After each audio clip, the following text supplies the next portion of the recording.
and go. Welcome to Voodoo Monkey Garage.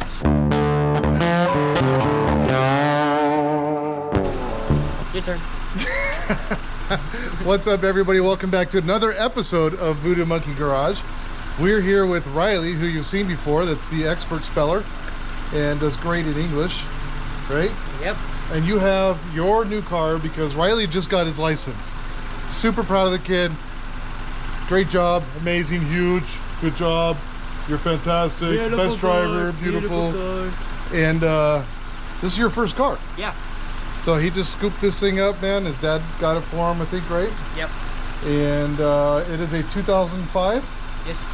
Acura RSX. RSX. I almost said NSX, which we wish it was. We wish it was. Totally wish it was. And one day It will be. it will be, It right? will be. White? Yeah. Of course. Yeah. White on white? White is always best. White and red. Yeah. White and black. White and black, okay. White and black. Anyways, one day it'll be an NSX. We'll change one letter on it. Maybe we'll do that today. Maybe. Just all you gotta do is put the badge on it, and that's what it is. Yeah. Anywho's, he told me today that it didn't start. And so the typical question as a mechanic you ask is, does it go vroom?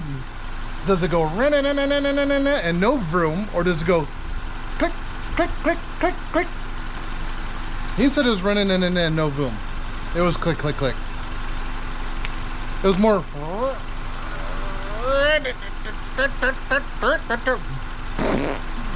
because it's got the fart can on the back. It does. So he's got himself a little ricer. It's nice and low. We got to teach him how to go over curbs with it because, well, we did fine, but he said he scrapes everything. So we're going to teach him how to do that. I might even teach him a little bit of power braking on this thing, you know, how to do a little bit of like spinny whoopty things. But first thing we want to do is find out why it's having an issue. My guess is that the issue is that the battery, because it's a Duracrap from VOODOO. And we know about those Duracraps from VOODOO. They're Duracrap. So we'll do some testing on the battery. I've kept it running because we got it started. First thing to check, is it making juice to the battery? That way we know battery or alternator. Because if it's not making juice, probably got a bad alternator, most likely. Hard to charge a battery with a bad alternator. So we're gonna check on that real quick. I'm gonna go get some pokey things that tell me numbers that mean something. And we're gonna see what it's doing. And then we'll test on the battery. See what it's doing. And we'll bring you guys along. Duracrap. All right, what we're gonna do today is we're gonna have Riley do all the work. So go for it. That's not how you do that. We're gonna teach Riley how to do all the work. And we're gonna teach you guys at the same time. First thing you do is pop those probes out. And then on the front, there's a dial. Show everybody. So we got a dial. This is a very simple one. This allows you to do some reading here, and it allows you to do some reading with the probes too. Very simple. We got amperage, ohms, and voltage. So what we want to do is just rotate this dial to volts. It's really nice when you get a simple reader. Sometimes they just got too much crap on them. If you're doing primarily automotive and you don't fully understand electrical, either stay away or get yourself something simple like this. All right, just rest that down here where you can see the digitals. I would probably put it like maybe like right there where it's going to stay. Grab those two guys. On this one, it's really easy. You see black, you see red. Put black on black and red on red. Just touch them. That's not funny. You were talking about that yesterday. That is not funny. It's 12 volts. We were talking yesterday when I was young, about his age. I was working on my own engine, and I decided to pull the coil wire on a 1962 Chevy with a small block 350 while it was running. Don't do that. All right. Red to red, black to black, and look at these numbers right here. We want to see more than 12 volts. 14. 14, so it looks like it is actually charging. Your battery, static by itself. Actually, leave that on there. I'll shut the car off. It was not funny what he did. 13. How does it say? 13. It'll probably drop down a little bit. There we go. 12. Upside, downside. 13. On the very simple ones, it doesn't show you all the dot numbers. It just is a typical solid number. So you're not going to get 13.01 or 12.59. You're just going to get 13 or 12. It's enough. I don't need more information than that with this one. Now, when we're testing like sensors and all that stuff, and we need to see if it's in a range of 4.8 to 5.2 volts, you know, then of course we need a little bit more digitals than that. We've got a different Fluke DOM, whatever you want to call it, voltmeter for reading that one that gives a little bit more of the digital information. This one's basic enough to just let us know what we need. I love this one. I use it for the 110s and the 220s. I use it for everything because it's just very simple. But yeah, so we had the car running. We were at how many volts? 14. And when we shut it off, we were how many volts? Went to 12 and then 13. Well, it went 13, then 12. Yeah, and then back to 13. Yeah, so that means it's in like the high 12 range, which means the alternator's charging. We can eliminate that as being the problem. So now what we'll do is I'll go get 2 different battery testers, one that you may have and one that you probably don't have. I have one that's one of the digital box ones because, well, I used to own a shop, and so I've got some of the nicer stuff that most people don't have in their home shop. But we'll show you the other one, the little toaster oven one. That one's fun because it's old school. We'll go grab that, show you how we test on the battery, bring you back for that one. And you could do this by yourself at home too. If I could do it, you could do it. This is true. Very true. Kid can't even spell. I know. All right, guys, we've got 2 different types of battery testers here for you. This one I like to call the toaster oven, or the toaster. This is very simple. It's got a series of coils in here. You're going to connect to positive, negative. We'll show you how you do it. All you're going to do is flip the switch, which connects it, gets that coil hot. Basically, it's seeing how much draw. It's creating a draw on the battery, and we'll be able to see if we're bad, good. It's pretty obvious, even different CCAs, all that stuff. So you'll be able to see where we're at. Very simple, very archaic. It's a style. I actually have one that's like way older than this. Very simple way. All it does is put a load on the battery. Very easy. Then you have the DHC digital version with printer and everything. Same thing, you'll just hook it to the battery, but this will actually give you more readouts. You can do a printout so you can give to a customer. It'll tell you what parts of the battery are bad, all those types of things. 2 different systems, same results. First thing you want to do is isolate the battery from the rest of the system. Simple way to do that is by removing the ground. Told you guys before, leave the power, mess with the ground. Because what happens when you're taking the power off and you accidentally come down here at the body, you get arky sparkies. When you touch ground to the body, it doesn't do anything. So mess with the ground first. Oh, we're gonna need a bigger, oh, there you go. So you're just gonna pull that nut right there, just loose. You don't have to get it totally, just don't touch this, or you will get some fun times coming your way. That might be loose enough. Okay. Then see if you can get your cable off. Grab, like for here, thumb, index finger here, and see if you can twist it. Use some muscle. Nope. And go back the other way. So you're just gonna see if you can wiggle it loose, then just pop it off. I'm just weak. No, you're fine. You don't know what you're doing, so I'm showing you. That's loose. We want to tighten that guy back on there. Perfect. That was probably the pothole last night. It was probably the burnout that we did. So we're just gonna take this guy, set it aside. We'll start with the old school technology. Grab this guy. Take one clamp, put it on the posi. And you kill it? Send. Okay. Does red always go on red? Yeah, positive. Red is always positive. That's the happy cable. Put the other one on the sad. There you go. Now we can see here, it's telling us we got to charge. And simply flip that switch and hold it. Oh, hold it longer. So you're gonna hold it. What it's doing is getting these coils hot, but look at this. Look at the draw on that. See how it's going down real quick? You smell it? Can now, yeah. Yep, let off. So we saw though it's taking a pretty bad draw. It should not drop down into weak or bad when you flip that switch. That tells me battery's not too healthy. We're gonna go with the new style. Same thing. Connect these guys up.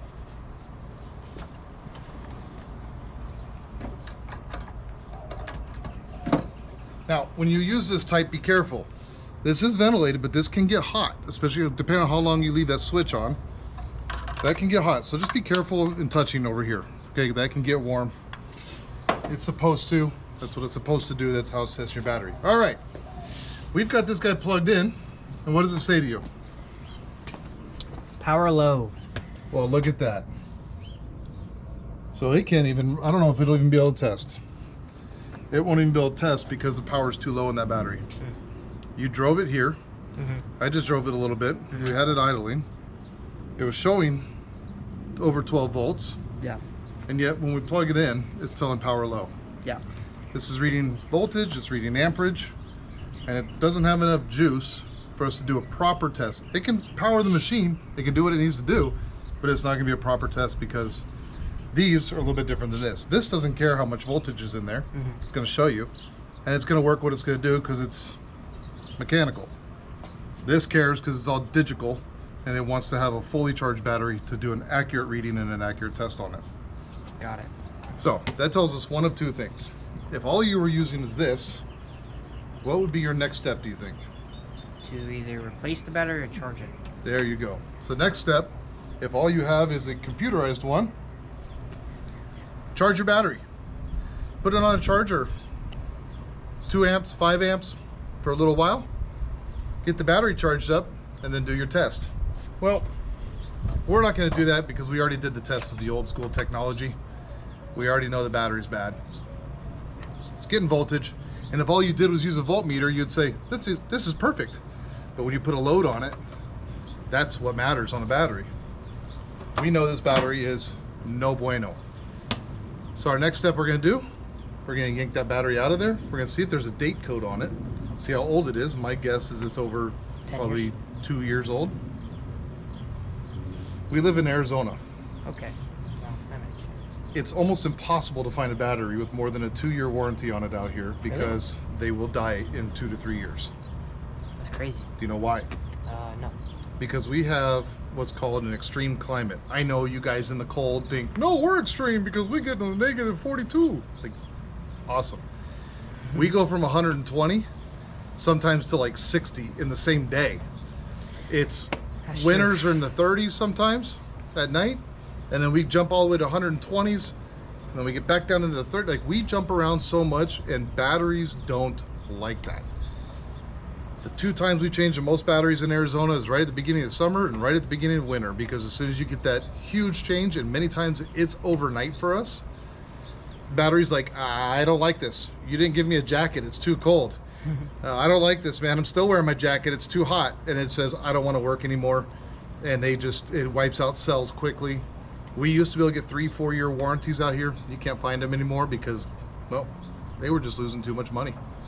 So they cut back their warranties. So we're gonna pull that sucker out, check it out. We'll let you guys know what we find. One of the things we found in this car, when we were looking at that battery up there, we found a cable that looks like this. This is your typical amp power wire. Well, here's our problem. I don't see an amp. What I do see is a bare naked lady. No, bare naked wire. Yeah. That'd be a good name for a band, Bare Naked Lady. Yeah. Anywho, so what we want to do before we actually pull that battery out, because we just found this, this is a hazard, because that's a ground, and it's right by the power. Do you know what happens when those come together? If you do, let me know down in the comments. Tell me what happens when power and ground touch each other in a car, especially with these kind of cables. Ooh, you ever done that? So we wanted to see, we saw it connected to the battery. Is it disconnected somewhere else, or does it have power back here and somebody just pulled their crap out and left it for somebody else's car to burn down? Just gave you the answer. So I got a good ground right here. I mean, The latch is always attached to the body. If we wanted to, we can connect to the ground cable, but we don't know how good that ground is. And I'm just gonna see if we got power. 12.2 volts. Look at this, we have a live bare power wire in the back of the vehicle. My dad's trying to kill me. Dad's trying to kill you. He just wants the insurance money. Yeah. On you, on the car, we're not sure yet. Either way, insurance money.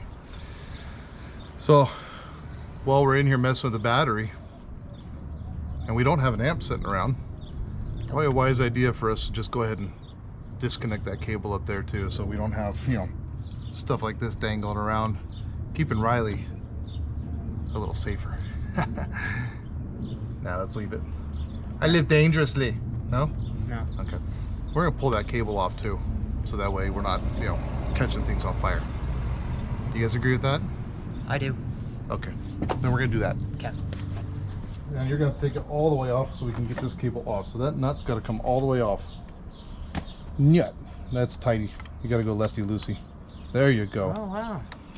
So now, one of the things that I showed you before that you didn't clearly listen to. No. Before you mess with the power, what should you do? Take the ground one off. Now we already know it's loose because I just set it on there. So just Hold that. there you go. Now it's still touching. Yep. So what I do, just for fun, is it's gonna have a hard time curling past that on its own. So I'll just curl it down there out of the way. Okay. And get it completely out of the way so it's not gonna jump back up on me while I'm working on something. I bet. You might get that loose enough where you can get it by finger too. Let's see if you can just spin it off with your hands. You have tiny fingers, so it kind of works. I have fat fingers. And we can get it to go. Just don't drop it.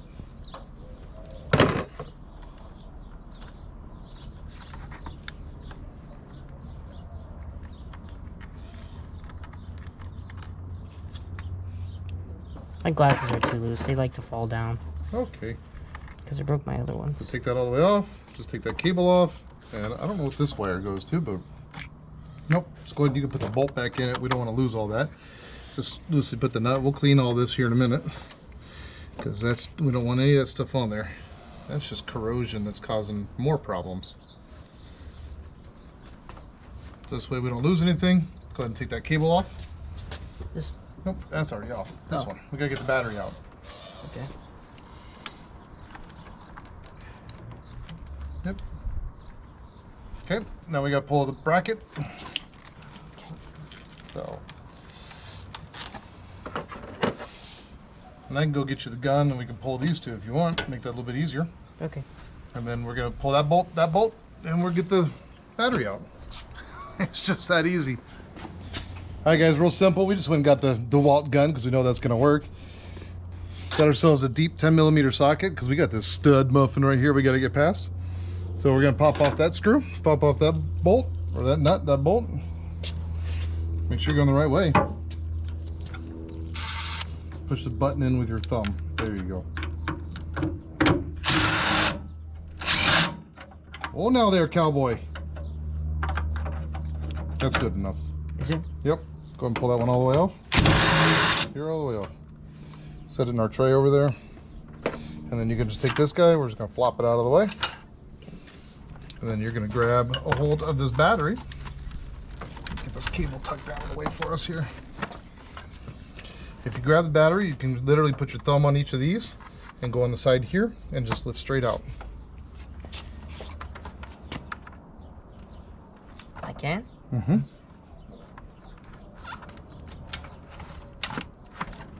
Or if you have gorilla hands. That way it was easier. Okay, here.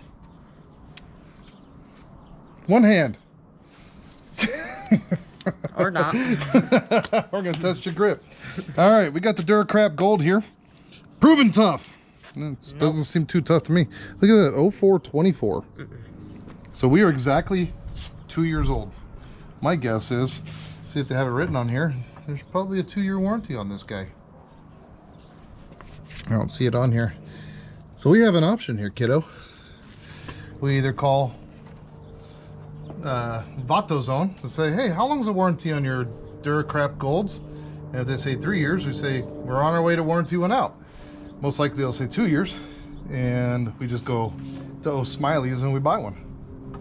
Okay. So we need to get a new battery. Simple as that. Like I said, yes, normally we'd pull it out, we'd put it on a charger, we'd test it with the digitals.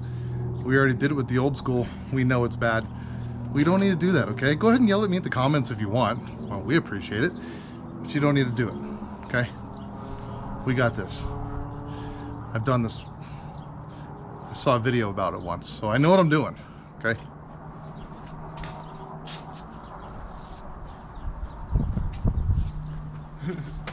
When you're having that difficult time starting and it's just really struggle busting, it's probably a bad battery. Less likely to be the alternator, more likely to be the battery. Those go bad a lot more often than the rest of the stuff. So that's what that does. By the way, by the by, just so you guys know, we've got some really cool, exciting new stuff happening here at VOODOO Monkey Garage. Do you know what that is, Riley? I have an idea. What's the idea? Is it the container? What container? Container over there. No, it's not that container. Well, that is something that we'll tell you guys later. Is it the We pouches? got some really cool stuff coming up back there that, well, you guys helped us out in the very beginning a little bit, because I told you guys if you like and subscribe and leave a comment letting my wife know that we need something in the backyard, well, we'd probably get it. That time has come. We're gonna start working towards getting it. But we'll show you guys that later. The other exciting news is we just got done with a meeting today, and I am so excited for you guys to see this. Nectar. These guys are amazing. We ran into these guys at one of our trade shows with one of the other companies that we have in our carrot business, and we ran into these guys at a trade show and really enjoyed them and tried them out. The reason why we can show this to you guys is because I know this is like those lip pillow things, right? Like, surely it's bad for you. No, they're not. Surprisingly, like they're actually not. This is the spearmint energy. These things have how much caffeine? A lot. I don't know, I can't read. 50 milligrams of caffeine in them. So when we're feeling down, it has 0 nicotine. When we're feeling down and a little lower energy, pop one of these guys. You might see them flopping out of my mouth every once in a while, but pop one of these. I've been using the crap out of these. I've been enjoying them. Drew, while we were out in New Orleans, would wake up and have a couple of these, and man, it was like a cup of coffee for him. So I tried it, and it was like a cup of coffee for me too. They also have one called Focus. It's got what, B12 and other stuff. I just like saying B12. I think everything has B12 in it. But that one actually helps with some mental clarity and focus. And then they have one that's just purely flavor. So look them up, Nectar, Nectr. And really cool dudes, amazing product. The flavor lasts forever. So we're gonna be using these. You'll see them on here with us, and maybe some future projects with these guys. So get ready for it. But we're excited. Guys, please go on, support them. We'll find a way to get it to you. We haven't even finalized all that yet, but I'm just too excited. I want to tell you guys about Nectar. So we appreciate all your guys' support. Because of the support that you guys give, we're able to partner with guys like Nectar. So we appreciate you guys. We love you all. Thanks for watching this video. We know it was short, sweet, and simple, but you watched it anyways. Make sure you give us a subscribe, a like. You guys are doing an amazing job of sharing. We're almost there where we need to be. We only need like a little bit more people, and we're there. So keep doing what you're doing. We love you guys. We appreciate you, and we will catch you on the next one. Deuces! You guys say anything, Riley? Nope. Bye.